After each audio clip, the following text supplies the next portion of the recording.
segala risau hatiku.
Hai, selamat pagi, saudara. Pagi, Pak. Oke, ya, terima kasih. Ini untuk kuliah kita yang pertama. Kita bertemu untuk MPH dalam kelas B. Terima kasih sudah telah mengakses. Ya, kita berada di pagi hari ini. Saya mohon maaf apabila nanti ada audio atau apa kurang jelas, tolong saudara nanti kemudian bisa memberitahukan pada saya kalau yang kurang jelas. Saudara sekalian, bahwa saya tidak tahu untuk jumlah kelas ini, karena saya juga baru tahu kalau saya dapat jatah B, karena kami semua tidak tahu. Dan mungkin untuk mata kuliah ini saja yang tidak paralel materi. Karena kami mempersiapkan jauh sebelum ada surat edaran dekan. Jadi kalau saudara baca surat edaran dekan, karena itu surat edaran dan itu berlaku umum, ada poin tentang perkuliahan, di mana perkuliahan itu dilakukan secara daring dan paralel materi, bukan paralel kelas. Namun karena kami sudah menyiapkan jauh-jauh hari bahwa kami untuk MPH itu dilakukan dengan paralel kelas sehingga tidak bisa merubah. Pada waktu kita sampaikan ke akademik, ini jumlah oleh koordinator, sampaikan ke akademik, ini jumlah dosennya, sebagai tahun-tahun yang lalu, kami belum siap untuk paralel materi.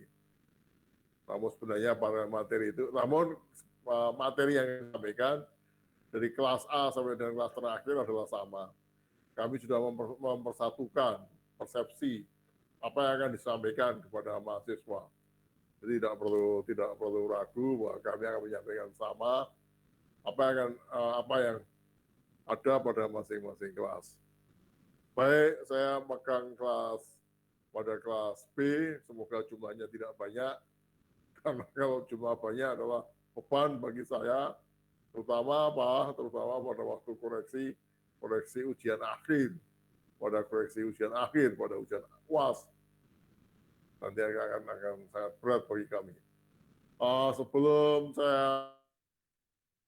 ini adalah kuliah daring, online, ini sudah 2 tahun bagi kita semua, saya kira sudah 2 tahun kita tidak ke kampus, sudah ada kerinduan di kampus, mungkin sudah dari rumah atau dari kos, saya yakin paling banyak ada dari rumah, yang di luar Jogja, sehingga kita ada kerinduan ke kampus. Bagaimana saya sebenarnya kuliah itu sangat rindu sekali ada di tengah-tengah mahasiswa. Saya sudah 38 tahun menjadi pengajar, karena itu adalah menjadi kehidupan saya. Saya akan sangat senang saya kalau ada di tengah-tengah mahasiswa, di tengah-tengah perkuliahan, ada kegairahan hidup bagi seorang guru sebagaimana saya yang sudah dari 30 tahun ada di tengah-tengah mahasiswa, ada kegairahan hidup, ada gairah betul, ada kegairahan ada di tengah-tengah mahasiswa. Manakala sakit pun, kalau sudah ada di tengah kelas, itu menjadi sembuh. Karena itulah hidup kami. Oleh karena itu, biar kita merasa ada dalam satu ruangan, kita bisa tahu saudara, karena selama ini kan yang tahu kan hanya mahasiswa, bagaimana dosennya. Saya berharap untuk kuliah saya mau minta dengan sangat, bukan saya himbau, tapi saya minta dengan sangat agar saudara menghidupkan kamera. Jadi saya tahu betul, itu mana di Mas Faisal, itu mana. Saya tidak tahu mana Mas Malik itu seperti apa. Mbak Rasya itu apa, yang mana. Saya kira tolong ya, di anu aja, dihidupin apa kameranya. Kalau saudara merasa yakin maksud saya, yakin dalam kondisi yang aman dari sisi kesehatan, seperti saya ini kan saya sekarang sudah merubah satu kamar untuk saya pakai untuk studio, untuk kuliah. Kalau saudara merasa aman, saya minta nggak usah pakai masker, jadi saya tahu betul, oh itu Mbak Fadilah itu seperti itu. Saya lihat, jadi nanti saya guru, teman-teman, saya guru. Jadi saya suka sekali, saya senang, saya disapa oleh mahasiswa, disapa oleh murid saya. Suatu kebanggaan bagi seorang guru kalau jalan-jalan, kalau di perjalanan itu disapa. Selamat pagi Pak Joko, selamat malam Pak Joko. Meskipun saudara tidak langsung, meskipun saudara hanya ketemu saya pada waktu kuliah 1 MPH saja, atau dulu dengan PHI, mungkin kalau PHI pernah ketemu dengan saya. MPH, PHI, atau pernah juga kuliah di hukum adat, mungkin, tapi hanya dalam batas kuliah. Tapi kalau disapa itu bagi saya suatu kebanggaan benar. Wah, saya benar-benar guru dikenal oleh mahasiswanya. Itu betul. Itu ini rasanya seorang guru. Mungkin bagi saudara yang orang tuanya guru akan bangga sekali manakala ditegur oleh anak didiknya. Kebetulan saya dan istri sama-sama mengajar. Di manakala jalan atau di mana ditegur itu, Bapak kenal saya dia mengatakan, ya, tapi saya tidak tahu namanya. Itulah kebanggaan saya. Jadi, tolong saya nggak apa-apa. Saya lebih senang sekali kalau saudara berkenan mau anak Bapak. Tapi sekali lagi ini permintaan saya. Coba sekali lagi ingat, saudara dalam forum kuliah, saya berikan suatu anekdot, suatu kecelakaan kecil pada waktu kuliah, kecelakaan kecil ya. Saya kuliah di S2, manakala sudah kuliah S2, saya sedang kuliah, bla, saya juga selalu minta, tolong deh hidupin kameranya. Saya lebih enjoy kuliah di teman-teman S1. Kalau S2 itu, Anda tahu, S2 di Fakultas Hukum itu apa? S2 di Fakultas Hukum itu S1-nya dari berbagai penjuru S1-nya. Kalau S1 itu sudah anak didik saya. Dia sudah Gajah Mada Minded. Udah, kamu kalau ditanya alumni mana, pasti ngomongnya alumni Gajah Mada. Tapi kalau yang di S2 belum tentu, karena dia masih arogansinya.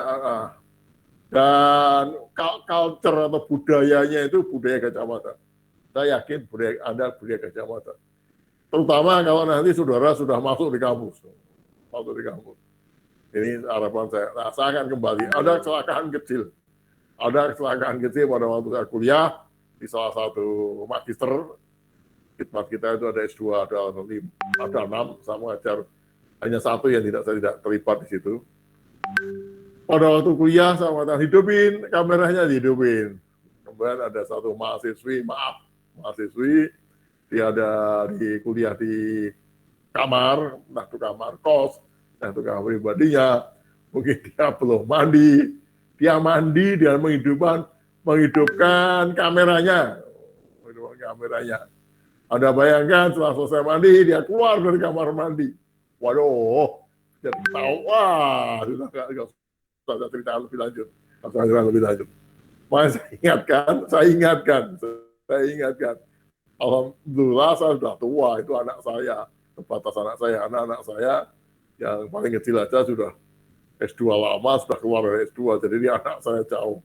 Waduh, itu kan jadi malu. Jadi ingat kalau ini kuliah. Jadi kalau Anda keluar masuk kamar kecil, ingat bahwa kameranya mengintai Anda semua, ya. Itu. Tapi nggak apa. Boleh, oke, baik. Mari kita mulai. Saya akan perkenalkan dulu untuk kuliah kita ini.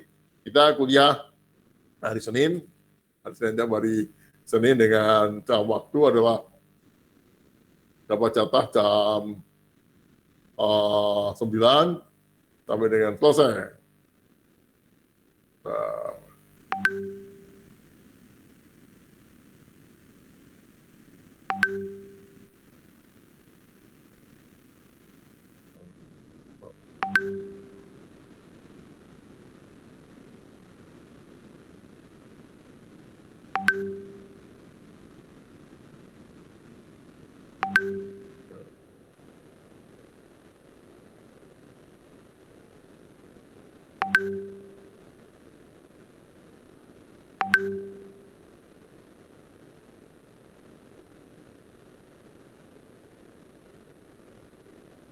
saya bukakan slide dulu, saya akan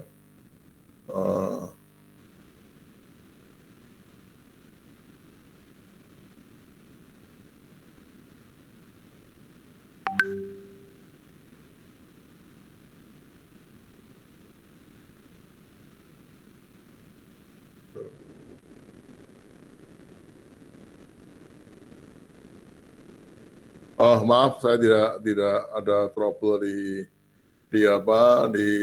PowerPoint saya.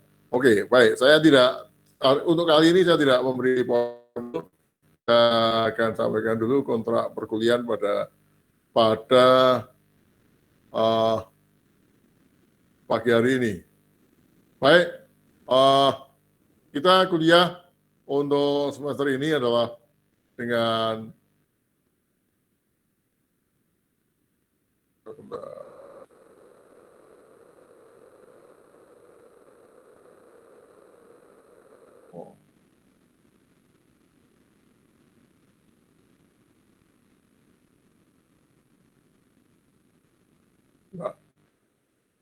sudah sampai ya, masuk ke PowerPoint saya sudah bisa dibaca? Sudah Pak, bisa Pak. Bisa, terima kasih. Jadi kita kuliah untuk hari Rabu, hari Senin, jam 9. Kita kontrak perkuliahan dulu. Kami sampaikan bahwa kuliah kita ini ada 12 pertemuan. 12 kali pertemuan. Jadi 6 sebelum UTS dan 6 sesudah UTS. Jadi sudah kesepakatan kami semua. Ada dalam surat edaran dekan, pertemuan ini karena kita 2 SKS, maka waktunya adalah 100 menit. 100 menit. Namun karena ini adalah kuliah daring dan online, maka sesuai dengan surat edaran dari rektor, kuliah daring itu tidak diperbolehkan untuk dalam waktu yang penuh untuk 100 menit. Mungkin sudah tahun kemarin sudah disampaikan, tapi saya ulang lagi. Yang kemudian dipertegas dengan surat edaran dekan, maka surat kuliah daring itu hanya diperkenankan maksimal 50 menit, 50% dari batas waktu perkuliahan.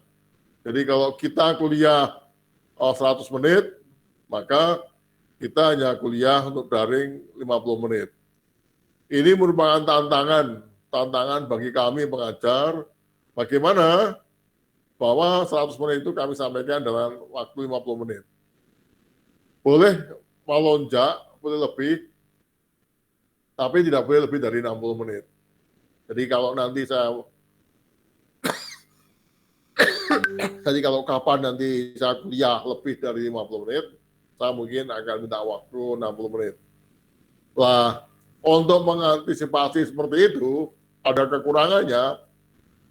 Kalau saya menganggap bahwa ada materi yang tidak bisa saya sampaikan secara langsung dalam daring atau online ini, maka saya akan menambah perkuliahan ini dengan mode asinkronus.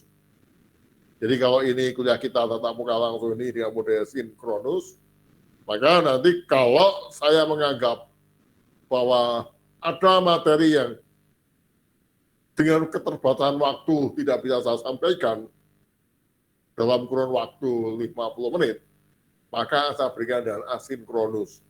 Saya berikan kepada akademik untuk nanti di-share pada kelas B. Ini maksud saya. Jadi nanti saya ada kuliah sinkronus dan asinkronus. Harapan saya dan itu, maka materi yang ada pada MPH dengan bobot 2 SKS dapat tersampaikan. Saudara tidak dirugikan, sehingga saudara akan memahami betul apa itu MPH. Ini pertemuan perkuliahannya. Meskipun, namun saya tetap akan menaati bahwa waktunya hanya 50 menit. Kenapa 50 menit?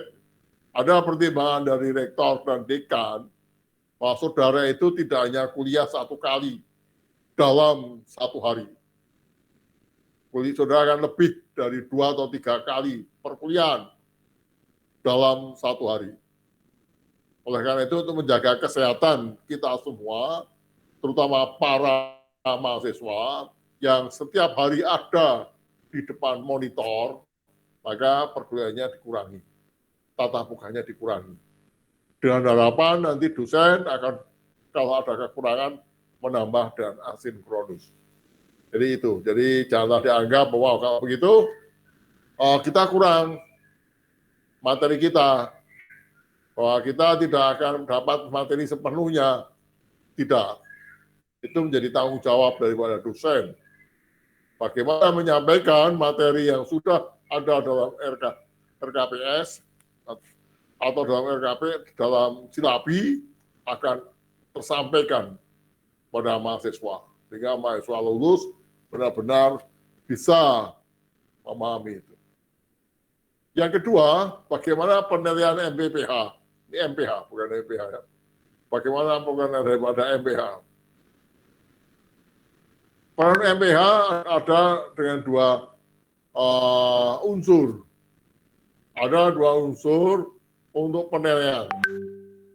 Yaitu yang pertama adalah UTS, ujian tengah semester. Ujian tengah semester ini adalah ujian teori-teori. Teori-teori terkait dengan penelitian, metodologi penelitian. Metode penelitian, maksud saya. Bahwa UTS itu adalah untuk menilai bagaimana kemampuan saudara terhadap teori dalam metode penelitian. Apa 6 itu cukup, Pak? 6 kali pertemuan, itulah sebabnya mungkin pada 6 kali pertemuan itu saya akan menambahkan dengan asinkronus. Kalau itu saya anggap tidak cukup.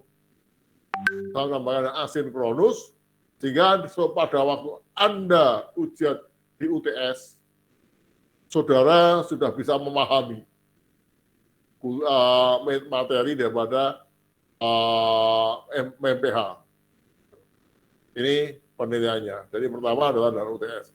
Yang kedua adalah setelah UTS, nanti pada waktu UAS, kami sepakat bahwa seluruh materi dari MPH itu tidak diberikan dalam ujian, tidak ada ujian. Nanti MPH tidak ada ujian. Namun pada saat ujian, saudara harus mengirimkan tugas dalam bentuk pembuatan proposal penelitian. Nah ini. Nanti dalam, sekali lagi, pada saat ujian akhir semester, saudara tidak perlu ujian. Namun saudara harus membuat tugas dalam bentuk pembuatan proposal penelitian. Tentunya proposal penelitian itu menggunakan kaidah metode penelitian dan penulisan yang benar. Oleh karena itu, mulai sekarang saya minta dengan sangat kepada saudara untuk masing-masing mempunyai buku panduan atau buku pedoman S1 Fakultas Hukum. Tolong saudara pegang buku pedoman atau buku panduan S1 Fakultas Hukum. Di dalam buku panduan atau pedoman S1 Fakultas Hukum tersebut, Anda lihat dalam tata tulis tugas akhir. Di situ, dalam buku itu, dalam halaman terakhir, ada tata cara, ada SOP-nya, bagaimana membuat tugas akhir. Tugas akhir di S1 Fakultas Hukum itu adalah dalam bentuk skripsi. Bentuknya adalah skripsi. Dalam buku panduan itu sudah ada bagaimana SOP-nya untuk menulis skripsi. Oleh karena itu, mulai sekarang sudah harus punya itu dulu. Pegang itu dulu. Bagaimana kalau saya akan menulis skripsi? Nah, dalam menulis skripsi sebagai tugas akhir, itu diawali dengan membuat proposal penelitian.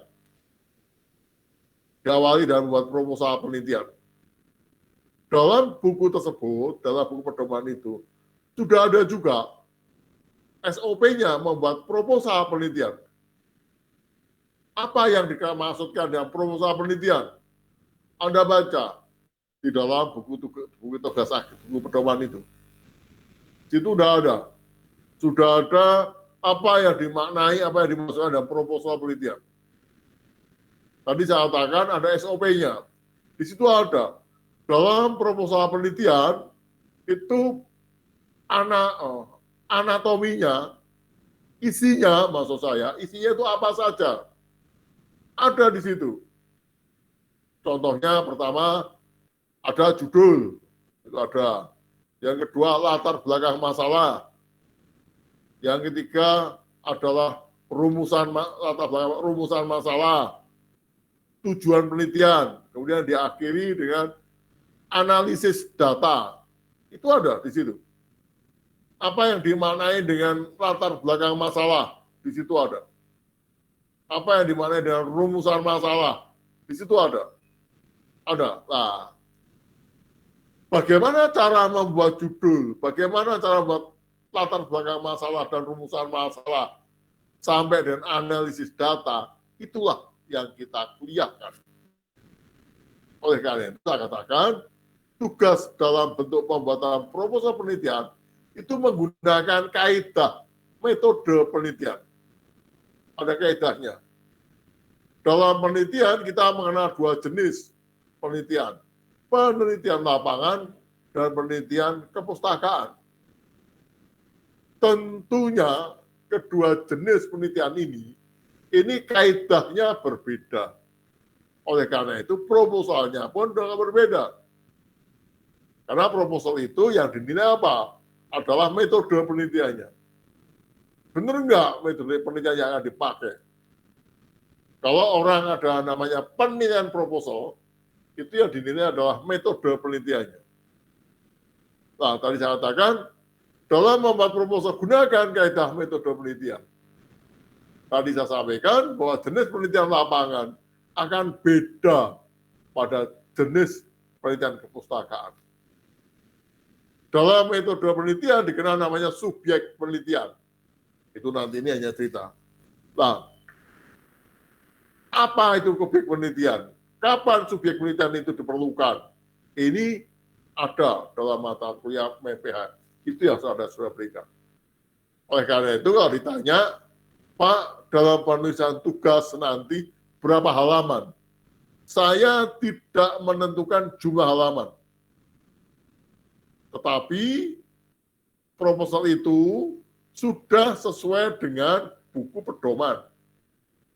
Artinya, anatominya, isinya itu sudah sesuai dengan yang ada di dalam buku pedoman. Ada judulnya, ada latar belakang masalahnya, ada rumusan masalahnya, ada tinjauan pustakanya, dan yang terakhir ada analisis datanya. Dan tentunya juga tidak boleh ditinggalkan, ada daftar pustakanya. Itu dalam tugas saudara besok. Jadi manakala nanti saudara akan ujian UAS, tidak perlu saudara ujian UAS, namun saudara cukup mengirimkan tugas itu. Ini yang saya katakan, bahwa menggunakan kaidah metode penelitian. Bagaimana kaidah metode penelitian, itulah yang nanti akan saya kuliahkan. Yang kedua, di samping menggunakan kaidah metode penelitian, juga menggunakan kaidah penulisan yang benar. Ingat bahwa skripsi itu adalah karya tulis yang tertinggi dalam strata 1. Karya ilmiah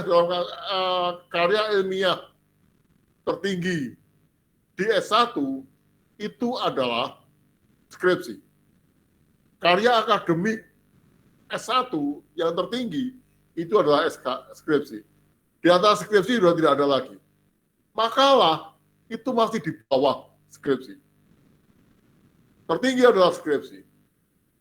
Karena skripsi adalah karya ilmiah yang bersifat akademik, maka cara penulisannya berbeda dengan karya populer.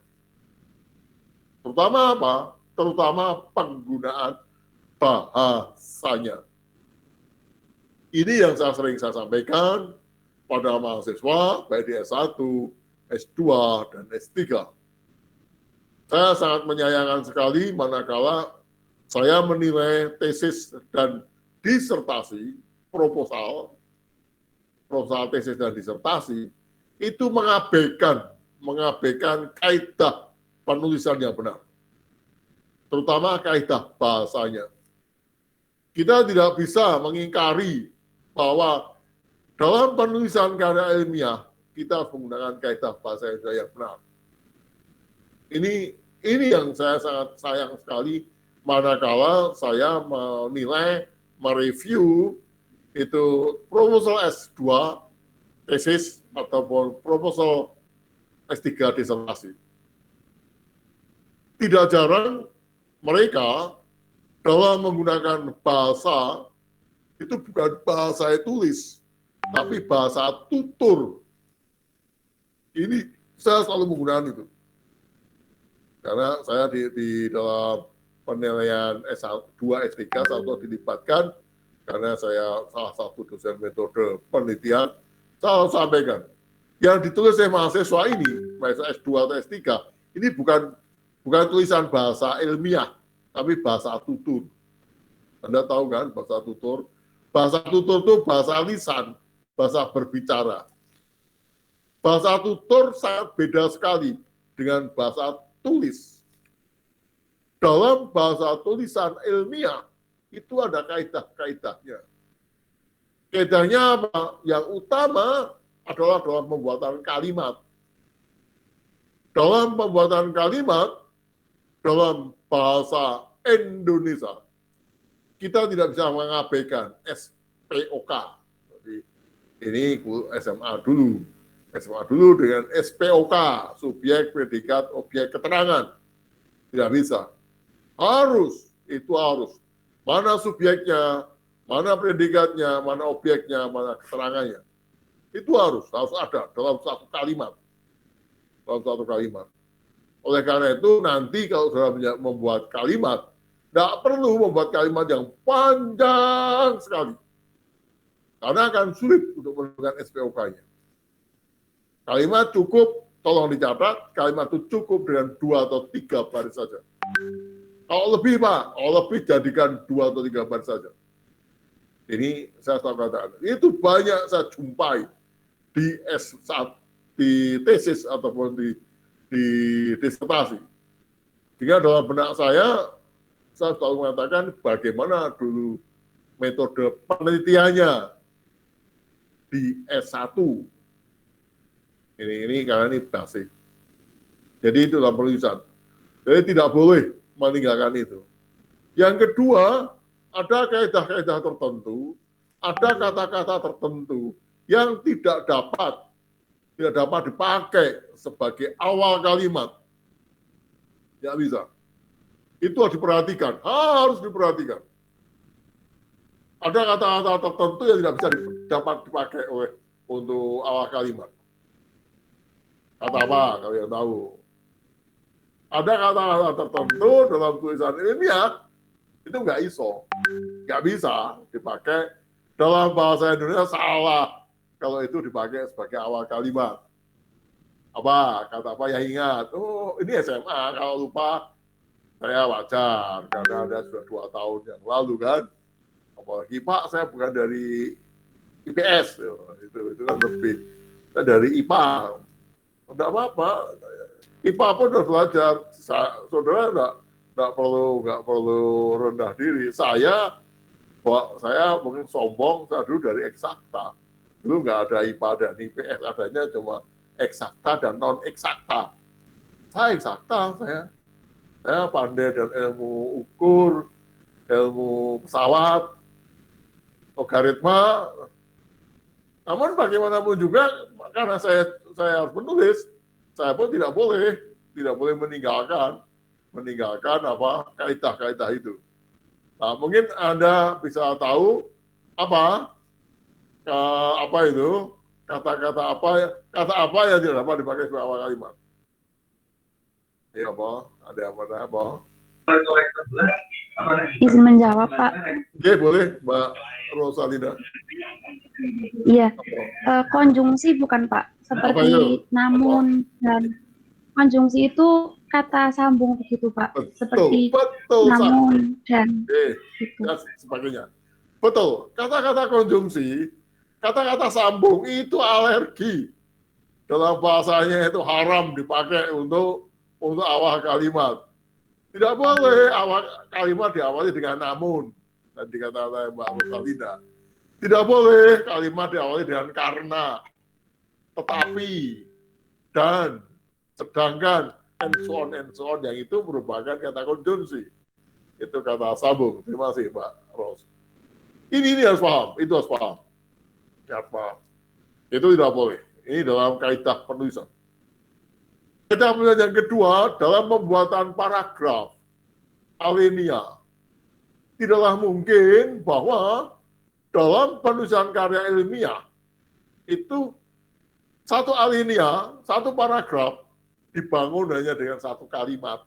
Jadi panjang sekali. Itu namanya bukan paragraf.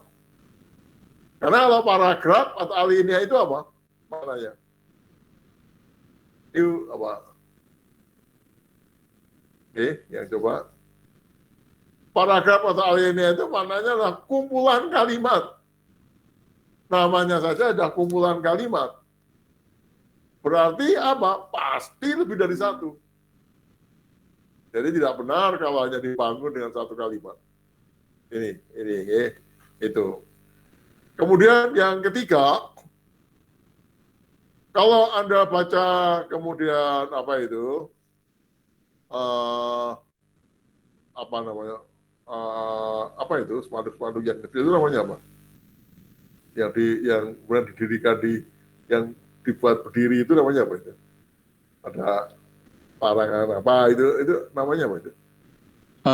Baliho bukan Pak? Baliho gede Mas, baliho itu di atas. Yang itu loh di bawah di lantai, mau pintu masuk ada apa itu? Apa namanya? Apa itu namanya? Iyalah, kalau misalnya perhatikan tata apa sudahkah pakai saudara rapi gitu loh, contoh gitu. Lupa ya itu maksudnya itu. Nanti kalau saudara masuk di fakultas, di masing-masing lantai itu ada suatu tulisan, yang itu satu himbauan. Himbauannya apa? Himbauan untuk apa? Untuk tidak melakukan plagiatisme. Plagiatisme pasti ada. Di ruang saya itu ada. Kita anti plagiatisme. Itu adalah ciri khas UGM. UGM adalah sangat anti plagiatisme. Loh, yakin Pak bisa? Loh, sekarang UGM sudah punya untuk menentukan ini plagiatisme atau tidak. Plagiatisme itu apa? Plagiatisme itu adalah menyadur atau menyontek karya orang lain tanpa ada pertanggungjawaban. Tidak ada pertanggungjawab itu. Nah, dalam tulisan ilmiah, kita menyadur, kita menyontek itu boleh. Kita mengutip itu boleh. Boleh. Tapi kaidah penulisannya harus ditentukan. Bagaimana? Bagaimana cara mengutip kutipan itu? Maka kita mengenal adanya catatan kaki atau catatan perut. Manakala kita menyontek atau menyadur, mengutip tulisan orang lain, pertanggungjawaban kita tunjukkan di dalam catatan kaki. Di Fakultas Hukum UGM selama ini tidak mengenal catatan perut, tidak mengenal inside note, tapi yang dikenal catatan kaki atau footnote, baik untuk S1, S2, S3. Bagaimana cara membuat footnote? Baca buku pedomannya. Saya sampaikan. Itu harus tahu. Tata cara itu. Dalam tata cara pembuatan footnote juga ada ketentuannya. Apa ketentuannya? Ketentuannya manakala catatan itu langsung atau tidak langsung. Bagaimana kalau langsung catatan panjang? Bagaimana catatan langsung kalau pendek? Inilah yang saya maksudkan. Mulai sekarang, saya minta dalam kelas saya ini, Saya minta saudara mempunyai buku panduan. Saya kira semuanya itu adalah hak saudara. Saudara punya hak untuk minta buku pedoman. Karena setiap mahasiswa punya buku pedoman. Harus punya. Karena dalam buku pedoman itu akan terlihat, akan nampak kurikulum kita, akan nampak masing-masing mata kuliah, arahnya kemana. Dan yang terakhir akan nampak juga, Anda perhatikan, SK Rektor nomor 11 tahun 2016. Sudah pernah baca SK apa itu? Ayo. SK Rektor tahun nomor 16, nomor 11 tahun 2016. SK apa? Karena saya mantan Kapro di S2, saya berakhir bulan, saya sudah malang melintang di S2, saya harus sampaikan pada mahasiswa saya S2, ayo baca SK Rektor 2016 nomor 11. Tentang apa itu? Saya ingatkan, yaitu tentang batas studi. Di situ ada batas studinya. Kita S1 ada batas studinya. Bagaimana kita menyikapi batas studi itu? Bagaimana dengan cuti? Itu. Nah, sekali lagi, itu buku panduan pedoman itu hak saudara. Itu yang saya minta dengan sangat, bahwa saudara harus mempunyai itu. Ini pengantar saya. Baik. Saya akan bicara tentang metode penelitian. Metode penelitian hukum ini bukan suatu materi yang rohnya hukum. Bagaimana saudara kuliah dengan hukum adat, hukum pidana, hukum perdata. Dalam metode penelitian hukum, saudara tidak menemukan apa itu hukum, tidak. Saudara tidak menemukan apa itu hukum. Yang akan saudara temukan adalah apa itu metode penelitian. Apa itu metode penelitian? Kenapa itu penting? Karena sekali lagi tugas akhir dari program studi S1 hukum, S2 hukum, dan S3 hukum adalah penulisan karya ilmiah. Dalam karya ilmiah tidak lepas dari metode penelitian. Nah, metode penelitian ini hanya suatu alat. Metode itu dari alat. Metodologi adalah ilmu. Jadi yang akan kita bicarakan ini nanti ada alat. Bagaimana Anda melakukan penelitian. Dengan kuliah metode penelitian ini, outputnya apa? Outputnya akan menjadikan saudara memahami. Saudara menguasai. Itu outputnya. Menguasai apa? Menguasai metode penelitian. Artinya, manakala saudara penelitian, Anda punya metode. Metode yang diakui secara universal. Kok universal, Pak? Ya. Kita tadi saya katakan bahwa dalam ilmu sosial, kita mengenal dua jenis penelitian. Yaitu penelitian lapangan dan penelitian kepustakaan. Dalam bahasa hukum, kalau sudah baca beberapa buku, literatur, ada namanya penelitian doktrinal dan penelitian non-doktrinal. Itu penelitian. Nah, dalam penelitian doktrinal atau non-doktrinal, itu ada metode-metodenya. Ada alatnya, yang di mana alatnya itu berbeda. Manakala saudara penelitian kepustakaan, doktrinal, atau saudara melakukan penelitian non-doktrinal, atau lapangan. Beda. Dan metode ini, itu diakui secara universal. Manakala saudara penelitian non-doktrinal, doktrinal, kepustakaan, saudara melakukan penelitian normatif, bahasanya Suryono Sukanto, kalau doktrinal dan non-doktrinal itu bahasanya Moftandio, itu alatnya sudah pakai, metode sudah pakai, itu akan dinilai di institusi apapun, itu harus seperti itu. Orang akan bisa menyalahkan manakala saudara menggunakan metode yang salah. Contohnya, manakala kita melakukan penelitian lapangan, ada orang yang mengatakan itu penelitian non doktrinal, ada yang mengatakan itu penelitian sosiologis, ada yang mengatakan itu empiris. Jadi bahasanya macam-macam. Anda baca literatur apapun macam-macam. Ada yang mengatakan penelitian lapangan itu dengan sosiologi yuridis. Sosiologi yuridis itu bicara bagaimana hukum di dalam masyarakat. Ada yang mengatakan penelitian yuridis empiris, hukum dalam realitanya. Jadi hukum dalam realitanya. Hukum dalam perilakunya. Ada yang mengatakan penelitian non-doktrinal. Non itu bukan, doktrinal itu bukan norma. Bukan normanya yang diteliti, tapi bagaimana perilakunya. Ada salah satu ciri yang menunjukkan itu harus ada. Dan itu akan dipakai di penelitian itu oleh siapapun penilainya. Apa? Dalam penelitian lapangan itu harus ada namanya responden. Nah ini itu yang kita kuliahkan. Sopo responden itu nanti. Ini adalah metode yang sangat universal. Jadi kalau saya penelitian lapangan, kalau saya penelitian sosiologi yuridis, saya penelitian empiris yuridis, saya pasti ada namanya responden. Pasti. Siapa responden itu nanti?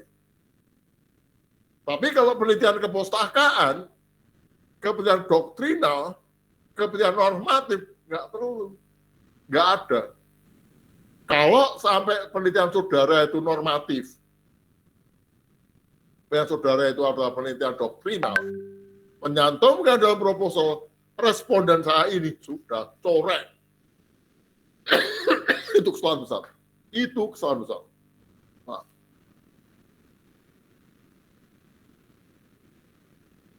Inilah metode penelitian. Jadi metode penelitian itu alat tentang penelitian.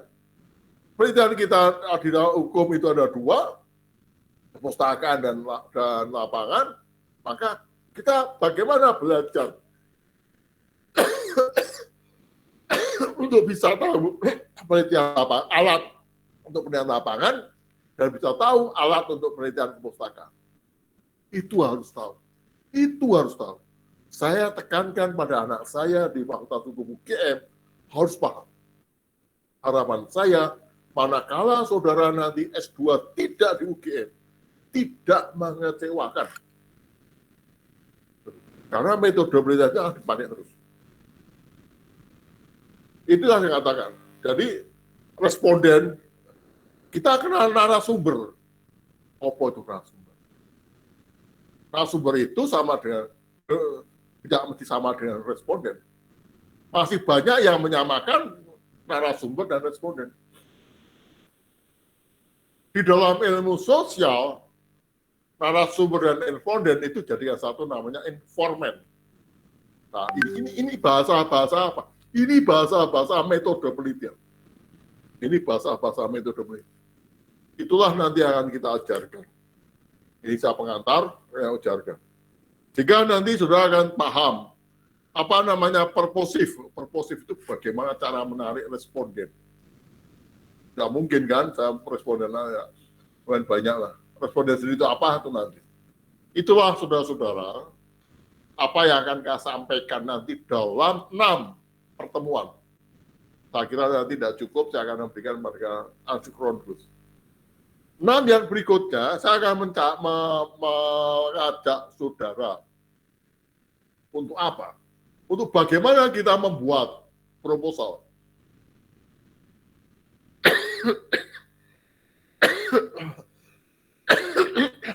Proposal itu diawali dengan pembuatan judul. Sangat sulit. Orang kadang-kadang sulit untuk membuat judul. Sulit sekali. Saya baru tadi pagi ini, saya baru saja terima dari WA dari mahasiswa S2. Pak, saya penelitian di Bali ini. Ya, memberikan judul. Saya tanya variabel itu apa. Pak, dia nggak paham atau variabel itu apa. Oke lah. Apa sekarang yang sudah diri? Ini Pak, oke. Kenapa Anda penelitian itu? Ini satu hal yang harus kita pahami. Kenapa saya ada dari Bali? Ada dari Bali. Siapa? BK Citani yang Bali? Oh, nggak ada.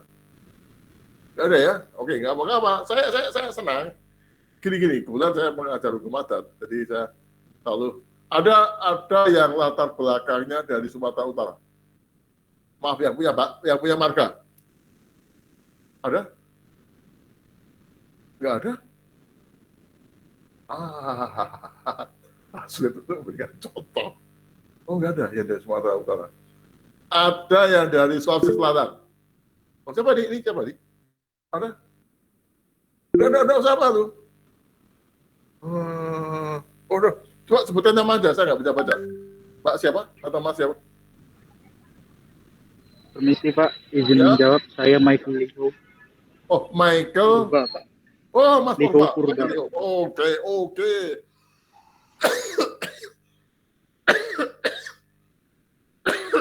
Sabar, terima kasih Mas Michael Liho Purba. Anda dari mana? Dari Medan, Pak. Alhamdulillah. Dari Medan ya? Pak. Orang tua di Medan? Di Medan, Pak. Nah, Bapak Purba ya? Bapak Purba. Benar, Pak. Ibu? Saragih, Pak. Oh, Saragih. Nah. Anda, ini saya nggak tahu, sudah kuliah hukum adat atau belum? Di kuliahnya, di marganya Mas Michael Liho Purba. Di marganya Mas Michael Purba, itu ada satu syarat yang mutlak harus dilakukan. Kalau orang mau kawin. Apa? Yang pertama, tidak mungkin Mas Michael nanti kawin dengan orang yang tidak bermarga. Tidak mungkin. Pasti Mas Michael kawin dengan orang yang tidak bermarga. Yang kedua, tidak mungkin Mas Michael kawin tanpa jujur atau sinamot. Betul, Mas Michael? Benar, Pak. Nah, pertanyaan, kalau gitu Mas Michael nanti harus cari pacar dari orang Batak. Nggak perlu, tidak. Ingat, Bobi Nasution. Bobi Nasution itu kawinnya dengan istrinya, anaknya Pak Jokowi. Pak Jokowi itu bukan orang Batak. Jadi satu pertanyaan dalam penelitian loh. Terus bagaimana cara mengatasinya? Itu suatu bentuk penelitian. Itu penelitian lapangan. Ya kan? Itu penelitian lapangan. Itu pakai responden. Bukan pakai narasumber. Pakai narasumber, itu pakai responden. Itu. Namanya apa? Itu namanya sosiologi yuridis. Namanya hukum empiris. Penelitian non-doktrinal. Itu ada. Contoh ini yang paling gampang. Terus bagaimana dengan sinamot? Apa fungsi sinamot? Ini doktrinal. Ini adalah kepustakaan. Kenapa perlu sinamot? Nah, itulah. Nah, ini alat-alat ini yang akan kita lakukan. Nah, awal yang Mas berikan contoh itu apa? Memberi gairah pada saudara. Karena biasanya metode penelitian itu ya ada kering kan, tapi dengan seperti ini memberi gairah sehingga saudara benar-benar nanti bisa menguasai harapan saya. Saya tidak peduli pada nilai. Saya nilai A senang. Anda mungkin tahu bahwa saya tidak pernah nilai jelek. Saya tidak pelit dengan nilai baik. Tapi yang saya maksudkan kalau ada nilai baik, Anda menguasai metode penelitian. Saya yakin dari sekian peserta kita atau 64 yang hadir di sini, saya yakin dari 64 ini sebagian nanti akan melanjutkan di S2 dan S3. Dan perhatikan, camkan, ingat pada saya, manakala saudara nanti menulis tesis dan menulis metode disertasi, saudara akan kembali pada metode penelitian. Ini basic. Kalau saudara masih di SD UGM, tidak masalah. Pada waktu nanti Anda sudah di luar UGM, Anda akan paham betul. Oh, saya pernah diajar Pak Joko dengan metode penelitian. Ya, ini. Jadi harapan saya meskipun ini tidak rohnya dari Badan POM, ini hanya sebagai kelengkap, tapi saudara benar-benar menguasai. Demikian teman-teman, kelompok P, saya sudah 60 menit bicara, tadi saya hanya 50 menit, tapi saya selalu minta perpanjangan waktu. Terima kasih, saudara berkenan untuk 60 menit, dan kita akhiri, dan sebelum akhiri, terima kasih sekali. Nanti kita ketemu pada Senin yang akan datang. Kalau saya kuliah, saya minta dengan sangat nanti nanti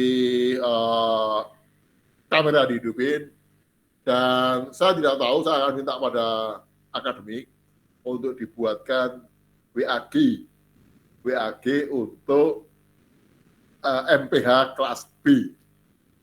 Jadi kalau saya beri informasi, saya beri catatan, saudara bisa ya kemudian komunikasi dengan saya secara langsung, karena kita tidak bisa bicara secara langsung. Syukur kalau di atas saudara yang mau membuat WAG kelas B, buat WAG kelas B. Izin masuk, Pak. Jadi sebenarnya dari Departemen Advokasi sudah membuatkan grupnya, jadi nanti untuk adminnya bisa menginvite Bapak. Oke, terima kasih sekali. Tolong nanti saya di invite, nanti kita bisa komunikasi setelah di WAG. Terima kasih sekali, dan saya harap kuliah kita ini tidak menjenuhkan.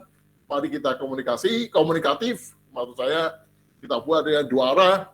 Anda tanya, janganlah Anda sungkan untuk bertanya, dan janganlah Anda sungkan untuk menegur saya apabila saya ada kekurangan atau kesalahan.